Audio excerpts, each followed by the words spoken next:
Have you ever been disappointed by pumpkin being watery and mushy?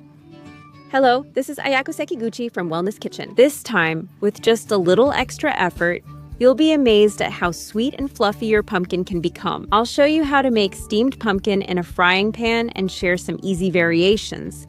So watch until the end. The main reason it becomes watery is because it's harvested before it's fully ripe or it's not matured enough. On the other hand, fully ripened pumpkin tends to have a fluffy texture and less moisture. If you choose a pumpkin with plump, swollen seeds and a hard, heavy skin, it's likely to be fully ripened. If there are any rough or bumpy parts on the skin, shave them off.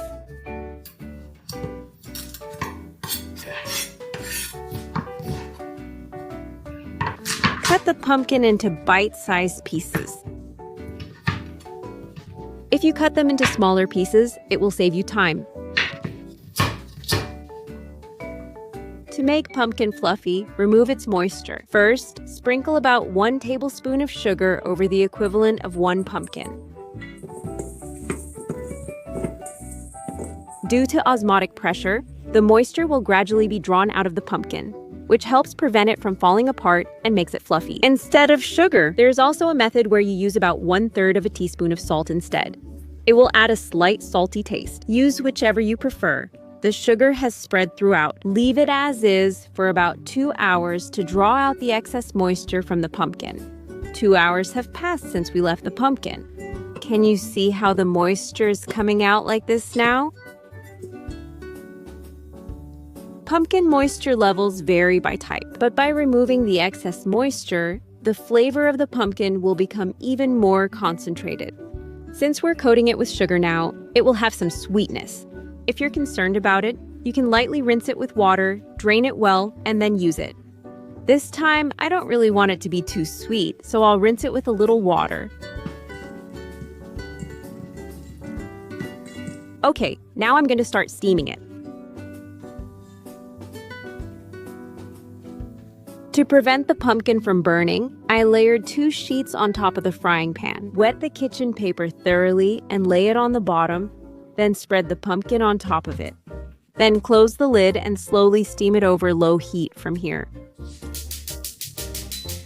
Start with medium heat, then reduce to low once steam appears. Sweet potatoes and pumpkins contain a digestive enzyme called beta amylase, and by heating them at around 70 to 80 degrees Celsius, they produce a sweet component called maltose, making them sweeter and tastier. Okay, the steam has started to rise a bit, so I'll turn the heat down to low. All right, please continue to heat it slowly in this state. If the paper lining the pan dries out halfway through, just add a little. Add some water and keep it moist. While it's steaming, let me talk about the nutrition of pumpkin. Pumpkin contains antioxidant vitamins A, C, and E. These help prevent aging, improve skin, boost immunity, and improve blood circulation. Beta-carotene is especially abundant in the green part of the skin, so just remove the hard parts and use the whole pumpkin. The seeds and pulp are nutritious, and you can eat the deep-fried seeds whole, or you can add them to miso soup. It's been about 10 minutes, so let's check on it. Also, the paper seems to be nicely moist. Okay, the pumpkin is already cooked through. It's gotten soft. Yeah, it's soft. All right, then I'll turn off the heat for now. Let it steam for about 5 to 10 minutes. Okay. After draining the excess water, I want to describe the flavor of the carefully steamed pumpkin. Yeah, it's become really rich and flavorful.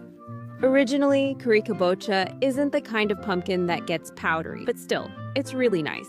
Even though it's creamy, it also has that fluffy texture.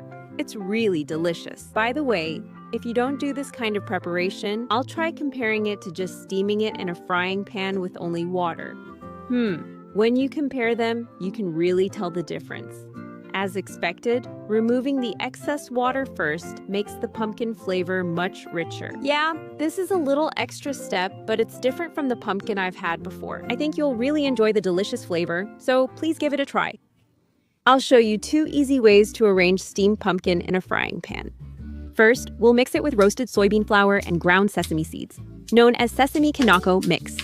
Okay, just add a suitable amount of Kinako. Just the Kinako. That's fine too, but if you add ground sesame seeds here, it becomes even more fragrant and delicious, so just add a suitable amount. Yes, and then a little sugar. Okay, just sprinkle a little salt like this. With this, the sesame Kinako base is done. Now, add the steamed pumpkin from the frying pan here, just like this. And once you mix everything together, it's done. It's really simple, but it's incredibly delicious. It's perfect as a snack with tea, so I really hope you'll give this way of eating a try. This is steamed pumpkin with sesame and Kinako in a pan. Now, let's move on to pureed pumpkin soup.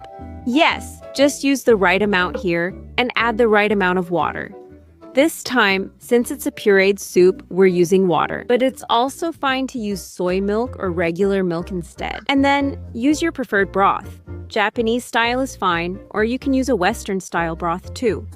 This time, I'd like to use a chicken and vegetable broth, a Western style broth. Okay, then add a little bit of salt. Now, blend it well with a blender or something similar. Okay. All right, you can adjust the thickness to your liking, so if you think it's a bit too thin, please add more pumpkin. The pureed pumpkin soup is ready. Enjoy it warm or as is. I recommend it either way. Here's a simple variation using steamed pumpkin in a frying pan. It's really easy to make, so please give it a try. This time, I shared how to make pumpkin tastier with minimal effort by steaming it in a frying pan. Please also try the easy variation recipes. I'd love to hear your thoughts in the comments section. Thank you for watching until the end. Well then, let's meet again in another video.